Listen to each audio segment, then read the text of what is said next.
Okay, so again, good afternoon, everybody. Thank you for those that have held on. And we kept this event deliberately to the very end of another successful year of BLOS. But that success, I think, is down to a lot of people who contribute and give something to, I suppose, being honest, what was the family of Archie and that whole extended family that then he opened out and allowed all of us become that in different roles. And we do it because of the type of person and people that they are, but also in what they've built in a platform like this. But it did take a lot of people behind the scenes to do everything in relation to this, from branding to building up, the perception of it, creating the need and the want for producers to be part of this. And I think that the very reason why we're doing this session and the very individual that we're going to celebrate was a key part of making that happen for us all, but more importantly for the event and for BLOS. But before I introduce a lady that I know all of you that are here know, because we are here to celebrate something, and that is 10 years of a podcast. I'm celebrating 1 year of listening to podcasts. So when 10 years ago, Sharon Noonan met me in Limerick, maybe just around or just after that, she mentioned podcasts, and I distinctly remember going, she's gone. What is happening here? What is a podcast?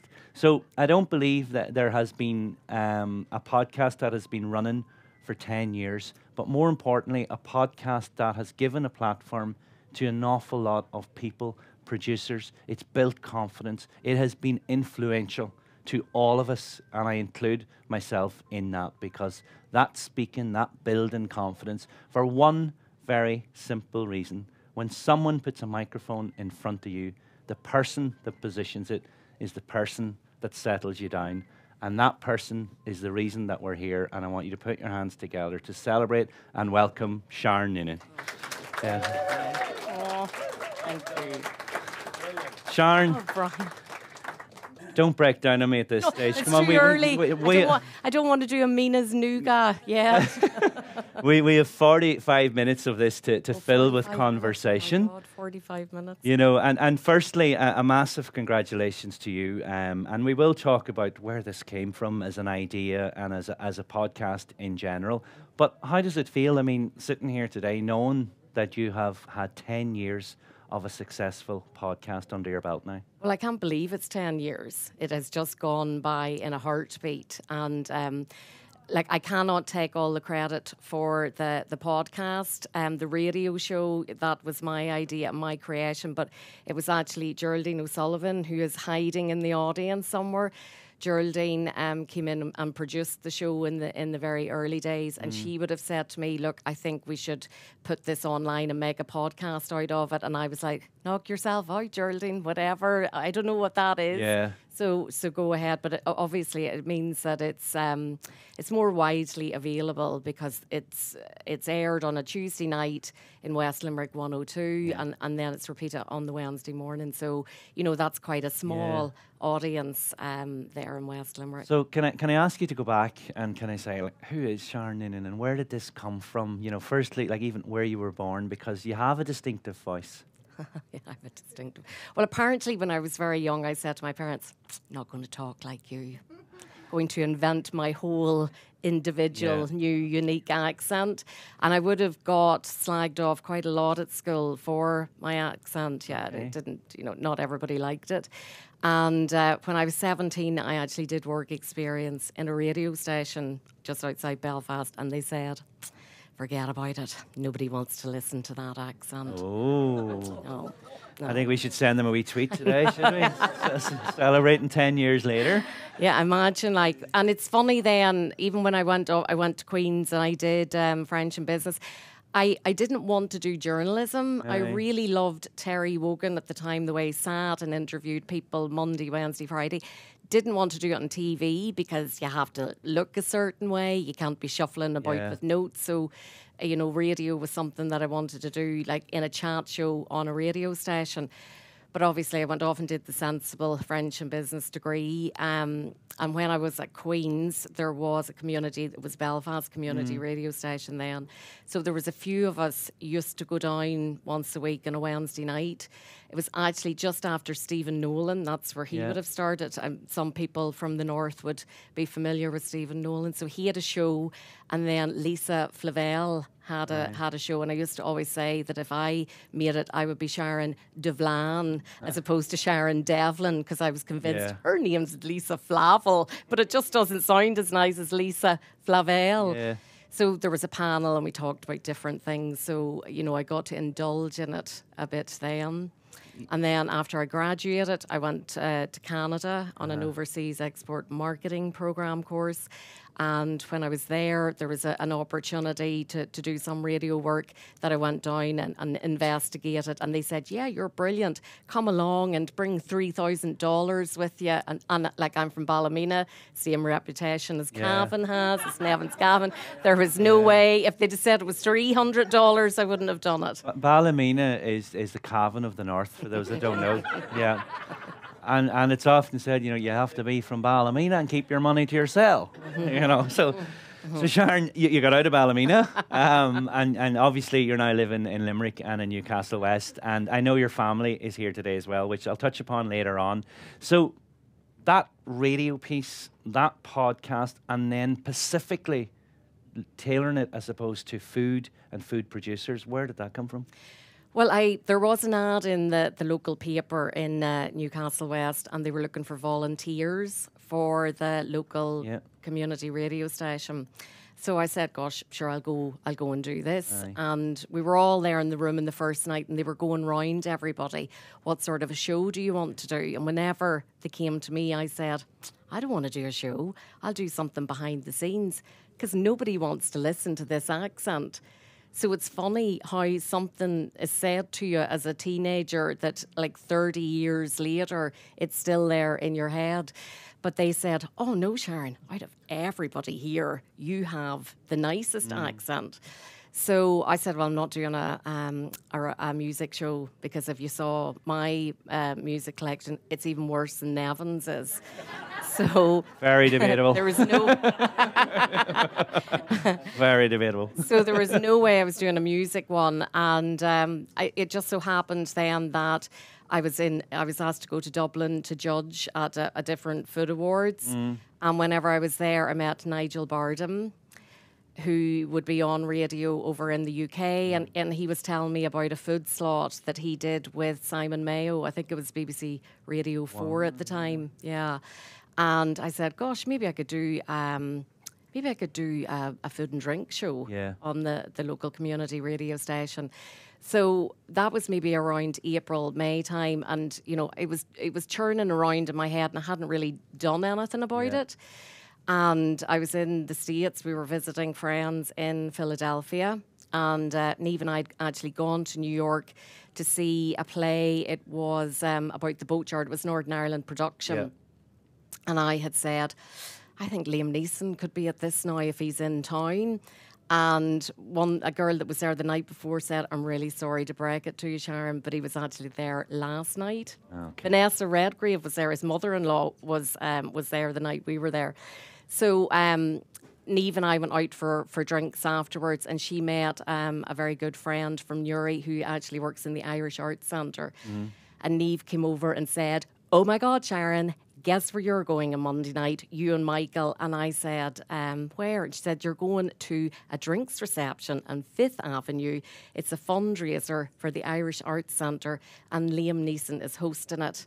And I said, I don't think so, Niamh. And she said, what do you mean? I said, me and you'll go to it. Yeah. We'll leave Michael at home. So the two of us went off to this fundraiser in a very flashy apartment on 5th Avenue. And towards the end of it, then people were queuing up to meet Liam Neeson and have a chat with him. So I said I was from Ballymena. He actually went to school with my dad's cousin, who he said, he's dead now. I was like, yes, I know that. He's dead. And he had some great stories about that. And his mother was actually a dinner lady at our school whenever I was growing up. And I had written him a fan letter. And whenever I was talking to him, this was all coming back to me. And the Christmas card was King Kong climbing the Empire State Building to put the star on top of it. And inside it, he had written something along the lines of, whatever your dreams are, just go for it. And make it happen for yourself. So I'd said to him, God, you've really inspired me now. When I go home, I'm going to sit down, I'm going to put this pitch together, and I'm going to make it happen. And I did. So that was in the June, and the first show went out in October. And of course, what we're talking about here is the best possible taste, which is what you titled it from day one, and it's remained that. And I'm picking up here and I'm listening, and it's back to an earlier conversation. It's that confidence piece. So there must have been a stage when you said, hang on here, I don't really mind what a couple of people are saying in relation to whether my voice is adequate, suitable for radio or not. You knew it was, you thought it was, and not just the persistence, but you probably made a very notable decision, didn't you, that you were going to push through that period of time with it. Absolutely. Look, I kind of felt, what do I have to lose? It wasn't like it's community radio station. You don't get paid for it. Everybody's volunteers, and they're there because they're passionate about what they do. So, I love food and drink. My father used to say to me whenever I was doing it, do these people know you can't cook? I said, Dad, I don't have to cook. I just need to be able to eat and talk about it, and I'm well qualified to do that. So paint a picture of the scene 10 years ago, the food scene. Obviously it's very different now, but where did you start in terms of producers? Who was the obvious ones, and how has it built and grown since that? Well, I suppose I started with the local, the people in around West Limerick. So the likes of Dan Milan in the mustard seed would have been one of the first guests that I had on the show, and he obviously was a great advocate for using local produce in season produce, and just like a great hotelier. So I do feel at the start I was probably very naive, because I just thought anybody and everybody wants to be on the radio. Like, they're not going to say no, because, that's great. But obviously some people are totally terrified of doing it. Some people might think, it's only a community radio station. It's maybe a bit beneath them. Like, if Ray Darcy phoned them, it'd be no problem. But for the local community radio station, maybe not so much. And I'd always encourage anybody that I mentor, or when I'm doing the workshops, I always say, please get in touch and do a piece with me, because it's great practice if you haven't had an opportunity to have proper media training, for example, because it's all pre-recorded. I'm very happy to edit it. I want the best out of the guest, and it is about them. They take centre stage. So give me some of the most memorable individuals and the story. Well, this is a non-food one, because whenever I'd finished the training, they asked me to come in to present The Exchange. It's the current affairs show, which would be a live show.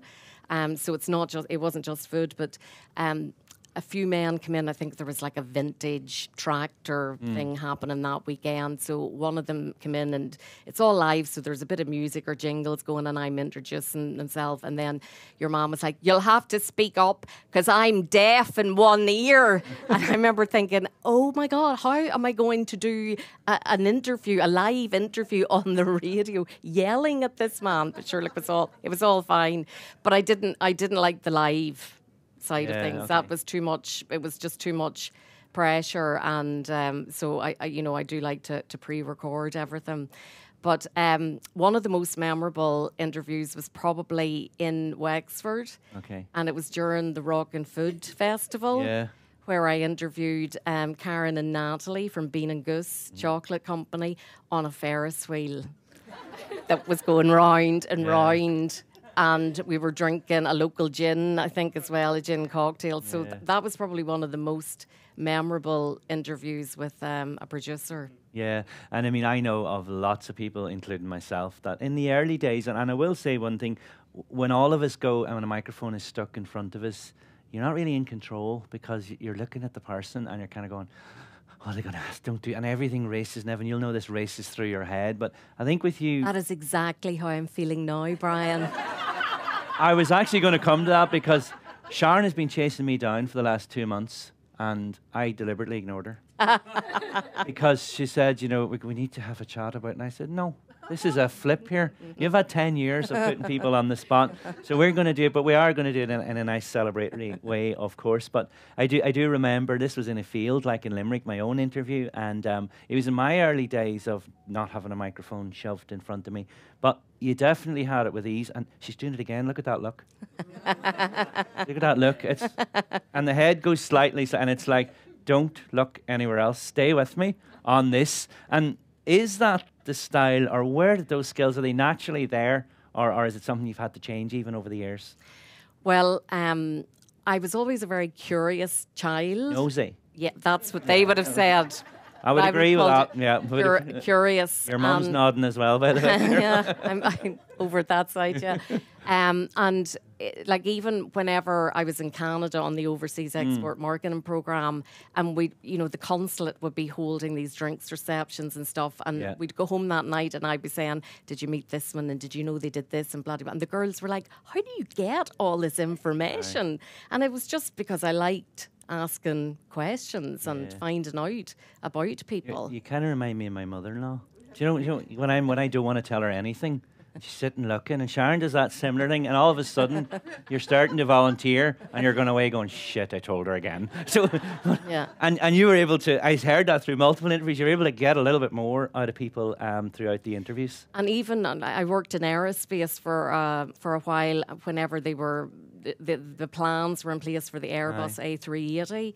So I was over in Toulouse with, there was 3 or 4 in the delegation, and we were all in the room and they were talking, and the next thing your mum was like, we'd go now for a cigarette break, and they all looked at me, and I went out and came in after 7 minutes and said, it needs this, looking for this, and that was it. Had all the information about what the opportunities were for Northern Ireland for the A380. Yeah, Sharon, I'm going to bring you to Bloss, where we are, and we're sitting in Dingle, and you've covered lots of Bloss producers, but you've also done the anniversary for Bloss, and you've done a lot of audio around that. That has been really a key part of your development, hasn't it, for the podcast? Yeah, absolutely.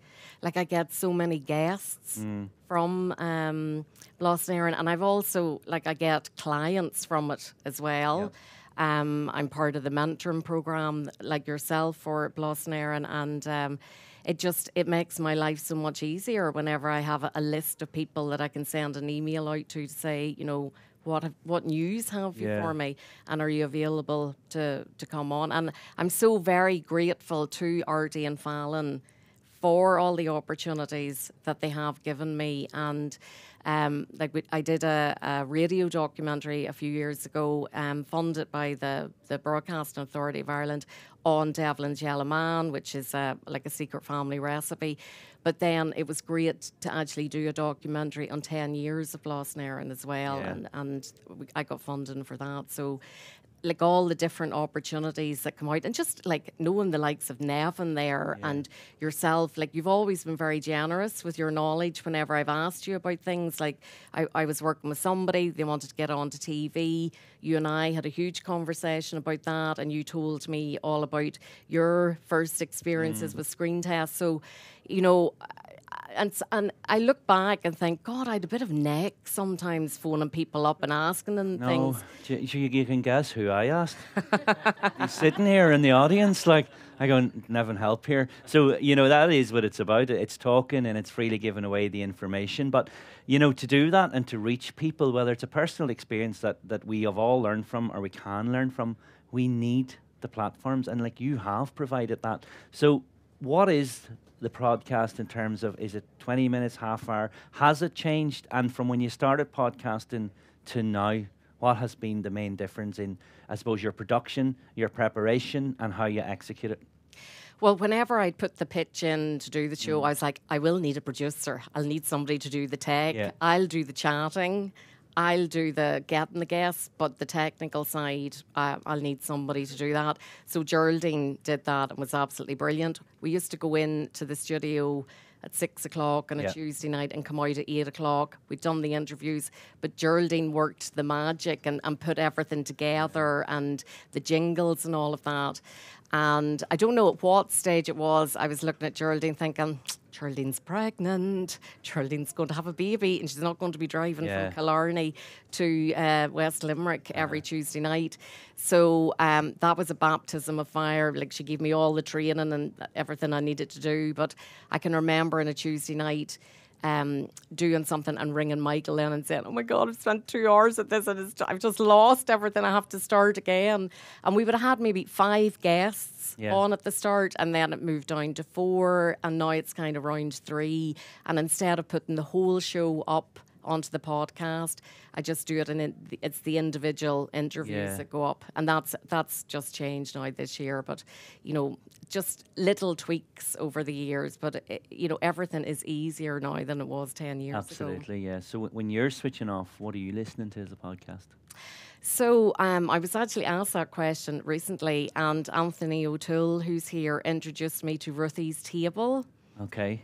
So she is the owner of the River Cafe in London. So I think it was called Table 41. It was a particular Table 4, a particular table that the celebs would like to sit at. So they come in and they have maybe a recipe out of her recipe book that they read out. And actually, I was working at Taste of Dublin this year, and the Gathered Table had a cookbook out. The funds are going to the Peter McFerry Trust. And it was like, gosh, how do I make this interesting? So I got JP McMahon to read out his recipe. So like getting inspiration from that was great. The other podcast I listen to is The Archers. Yeah. Love The Archers. There's a few heads nodding here as well, I love The Archers. Yeah. And then the RT Dog and One would be one food one and the other. I have 6 hours 51 minutes in the car this afternoon. So well, I tell you, there's 10 years of podcasts for you to get tuned into.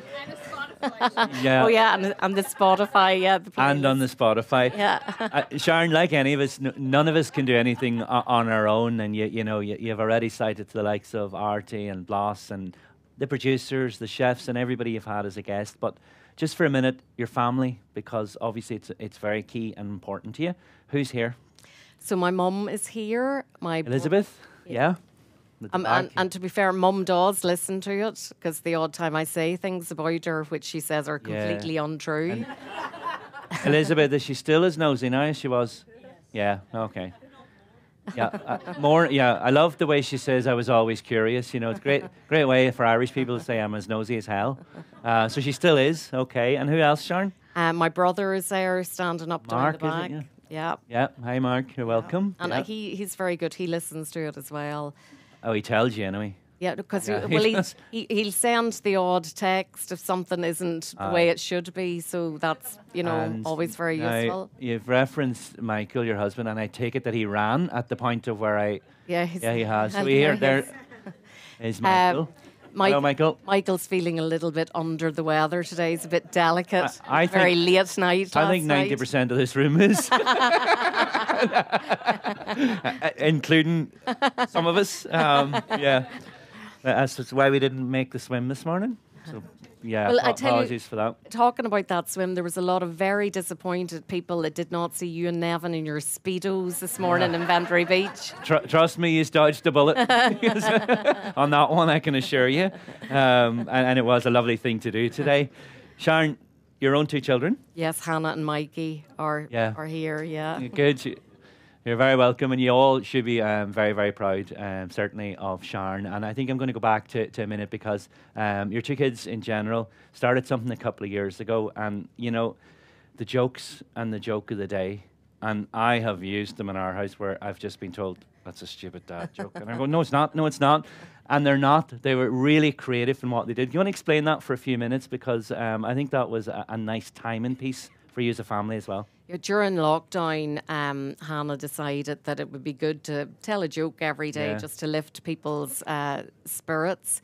So the jokes were done together, and then we put a call out asking people to send jokes. And my dad, who died sadly last year, he would have been on the phone regularly with lots of jokes for them. So they did it for a good while now during lockdown. And then when Dad died last year, just before he died, he had pulmonary fibrosis, and there's a support group up in the north that were really amazing. And Dad had done some fundraising the previous year, and my sister had done some fundraising. And to be honest, I was holding back because I kind of thought if we do this all in one big blast, we'll have to keep doing it. Yeah. So just a few days before he died, he said to me, "You'll have to do something for those people. They've been so good to me." And I was like, "Yeah, I will, Dad. I will." And it was really weighing on my shoulders to do something. And then Hannah said, "Like, why don't I just tell more jokes?" And September is Pulmonary Fibrosis Awareness Month.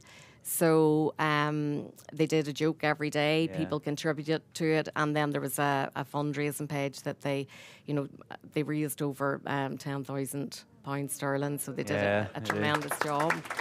And Hannah actually spent the summer writing letters to various different people. So, she was on the Stephen Nolan show. Yeah. She was on with Ciara Kelly. I had to take her up to Ray Darcy. And we saved the best for last with the jokes. Liam Neeson did record 3 jokes and sent them to us. Yeah. I think, it was absolute credit to you as a family. It was a lovely piece. Yeah, lovely piece. Thank you. So well done. And that's everyone from the family, isn't it, that's here and present. So, good on you. I don't think I've forgotten any. No. I don't think the sisters-in-law are here. Sharon, what next? Where are you going next with the podcast? And give me a guess that you haven't been able to get yet. Liam Neeson. Okay. Have to get Liam Neeson. My brother has an in there. I'm putting it out. As I said, Liam Neeson's mother was a dinner lady at our school. So that's your link, is it? Yeah, I'd love to talk to him about the food that he grew up with. Yeah. And what his favourite mommy dinners were, and does he cook himself? Where does he like to go to eat? What restaurants does he like to go to? I've loads of questions. Yeah. I'm thinking about it all the time. I just need it sorted. Yeah, okay. Just need it sorted, Mark.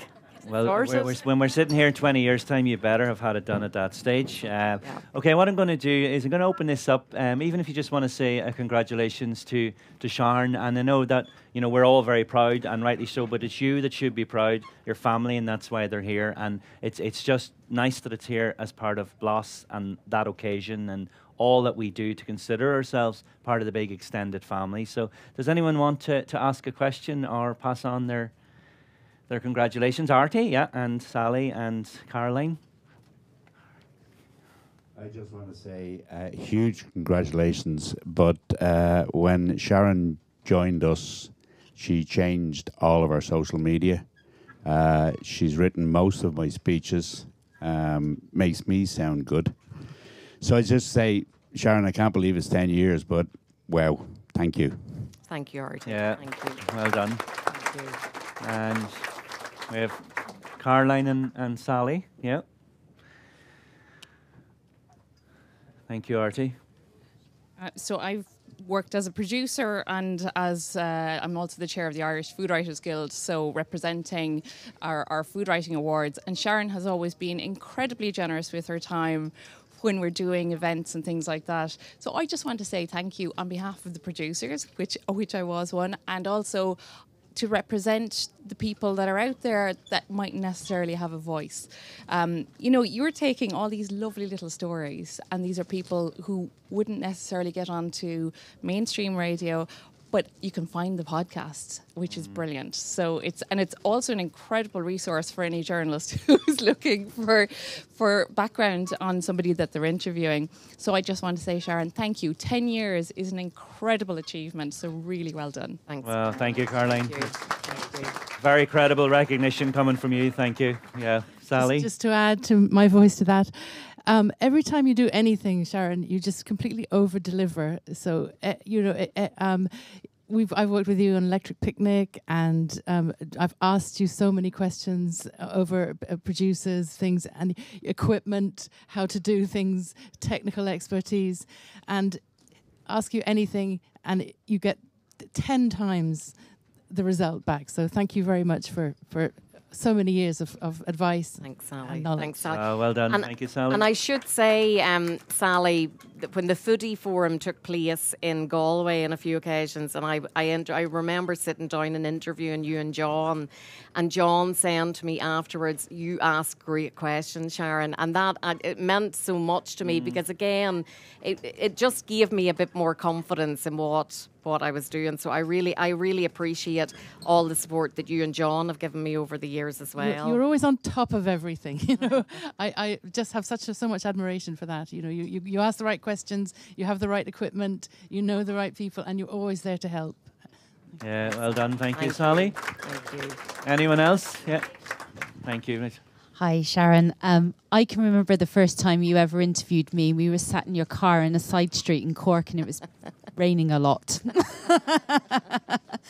And ever since then, you know, you and I have spoken and you featured me on your podcast on a number of occasions. You've invited me onto the stage in recent times as well, when you've been hosting food talking stages at festivals. And I just want to say two things. First of all, thank you very, very much for those opportunities. And second of all, I think one of the best skills an interviewer can have is to give the person you're talking to the space to tell their story. And you just do that incredibly well. So just on my behalf, thank you, but also in recognition of just your craft as an interviewer. You're exceptional, and congratulations on 10 years. Thanks, Kate. Thank you. Yeah, really good words coming, of course, from this year's Blas na HÉireann's Producers Champion, so congratulations to you as well. Sharon, I can say a million thank yous for many reasons, but the one I want to call you out for is you are just the best sounding board. I'm honoured to call you a friend. You've been brilliant in terms of educating me, advising me, directing me, giving me a good old telling off when I've needed it. I really do appreciate you. I admire you. I think you're an inspiration. I think you fight really well for women, Irish women in particular. And I just wanted to say thank you.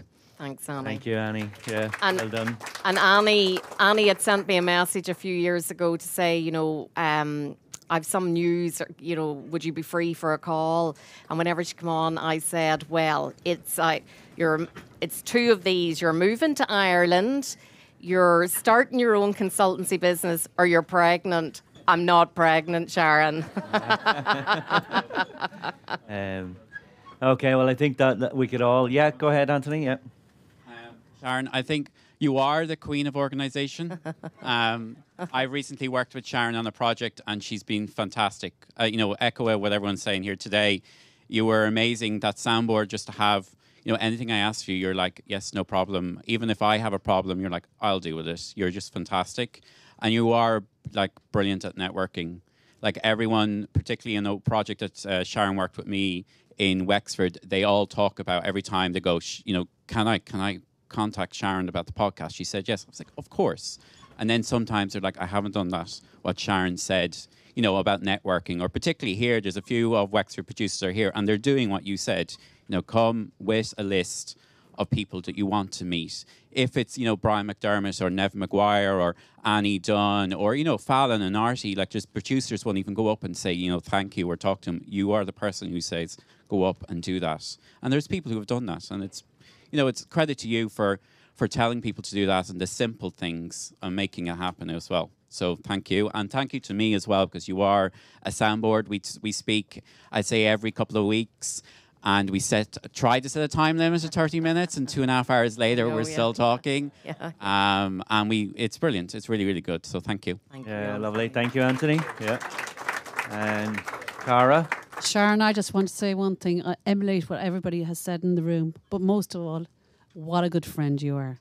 And in times of need, especially when I lost my dad, you were there.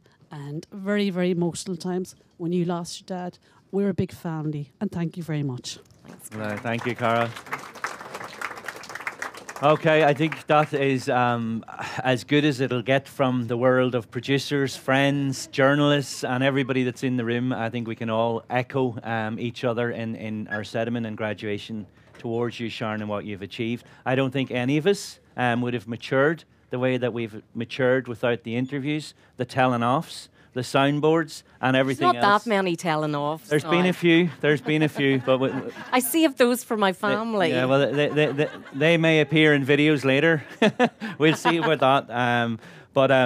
you know, I'm going to hand it over to you because I know there's a little piece that you want to do here as well today as we wrap up. But this is your time and it's your deserved time. And on behalf of everyone, I'm going to ask everyone to please put their hands together for 10 years of best possible taste. And Sharon Noonan. Thank you. Thank you. Thank you. Well done, Sharon. Standing ovation. So, well, we're going to do a late stunt, aren't we? Disappear? No. No. Don't record that, please. Don't record that. We're going to do a one for everyone in the audience. And like two things I loved growing up was a microphone, loved an oil microphone, but also Morelli's ice cream would have been on the North Antrim coast where we would have gone on several holidays or visits, day trips.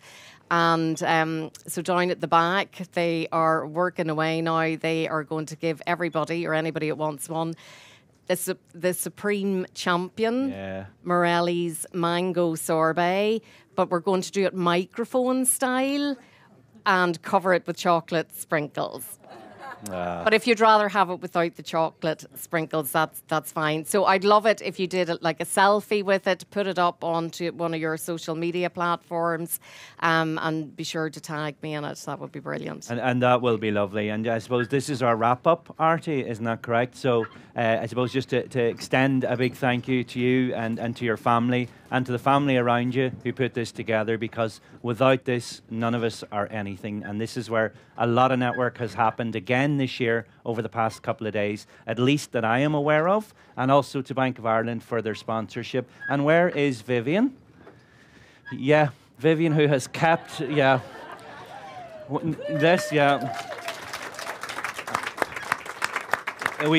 We all need to be minded, kept in place, grabbed, pulled in, told we have 5 minutes to get on the stage. And Vivian, you do it so well, and you do it in your own true personality. So thank you on behalf of everybody. And that is it from BLOS 2023. Thank you and well done. Congratulations, Sharon Noonan. Thanks, Brian. Thank you.